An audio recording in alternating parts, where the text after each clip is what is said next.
এই রেসিপিটা আপনার বাচ্চা সারাদিনের পুষ্টির চাহিদা যেমন মেটাবে তেমনি ওজনও বৃদ্ধি করবে, মেধাশক্তিও বৃদ্ধি করবে। আর এই রেসিপিটার মূল উপকরণ দেখলে আপনারা অবাক হয়ে যাবেন। আর এই রেসিপিটার মূল উপকরণ হচ্ছে ডুমুর। নমস্কার বন্ধুরা, সবাইকে স্বাগতম জানিয়ে ভিডিওটি শুরু করছি।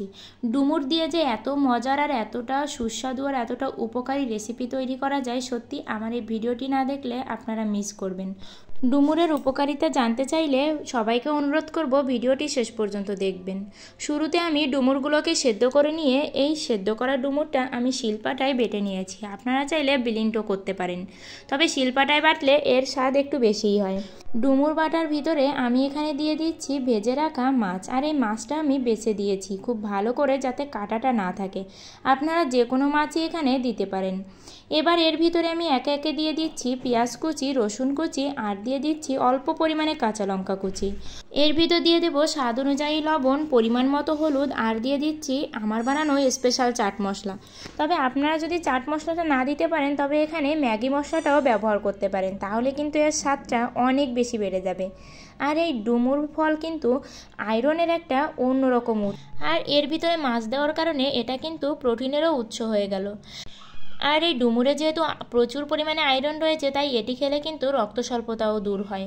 এছাড়াও কিন্তু বিভিন্ন রোগ প্রতিরোধ ক্ষমতা বাড়ে। আবার দেখবেন দেহে যদি রক্তের ঘাটতি না থাকে তাহলে কিন্তু শরীরে যে খাবারই খাবেন না কেন সঠিক পুষ্টিগুণগুলো শরীরের বিভিন্ন অংশে পৌঁছায়, যার কারণে এই রেসিপিটি খেলে বাচ্চার যেমন শারীরিক দিক থেকে অনেকটা সুস্থ সবল থাকবে, তেমনি কিন্তু ওজনও বৃদ্ধি পাবে, মেধাও বৃদ্ধি পাবে। এবার এই উপকরণগুলোর ভিতরে আমি বেসন দিয়ে খুব ভালো করে মাখিয়ে নিলাম। মাখিয়ে ঠিক এভাবে গোল গোল করে তৈরি করে নিলাম। আর এর ভিতরে এক্সট্রা কোনো জল দেওয়ার দরকার নেই। ডুমুর সেদ্ধ করার যে জলটা আসবে তাতেই কিন্তু এই বেসনের সঙ্গে খুব ভালো করে মাখিয়ে নেওয়া যাবে। এবার আমি এখানে বিস্কুটের গুঁড়া নিয়ে নিয়েছি, আর এই বলগুলোকে সব ঠিক এভাবেই বিস্কুটের গুঁড়ার ভিতরে আমি কোটিং করে নেব। এখানে কিন্তু আমি খুব বেশি কোটিং করব না, এই একটাই দিলাম। আর আপনারা যদি একটু বেশি কোটিং করতে চান তাহলে এটাকে একবার এই বিস্কুটের গুঁড়াই দেবেন, আরেকবার ডিমের ভিতরে চুবিয়ে নিয়ে ঠিক কোটিংটা খুব সুন্দর করে করতে পারেন। এবার এই বলগুলো আমি ভেজে নেব। এটা কিন্তু এভাবেই খাওয়া যায়, তবে আমি বলবো একটু ভেজে নিলে বাচ্চাদের কাছে আরও একটু মুখরোচক হবে আর খেতেও অনেক বেশি মজার হবে।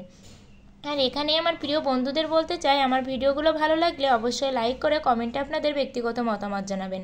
আর আমার চ্যানেলটি সাবস্ক্রাইব করে পাশের ঘন্টাটি বাজিয়ে অল অপশনে সেট দিয়ে রাখবেন। আর এরকম রেসিপি কিন্তু আপনারা মিস করবেন না। আমার মনে হয় না আপনারা আগে কখনো ডুমুরটা এভাবে খেয়েছেন, তবে অবশ্যই সবাইকে অনুরোধ করব এভাবে একবার ডুমুরের রেসিপিটা খেয়ে দেখবেন। শুধু বাচ্চা কেন, পরিবারের সবাই মিলে এমন একটা রেসিপি কিন্তু খাওয়াই যায়।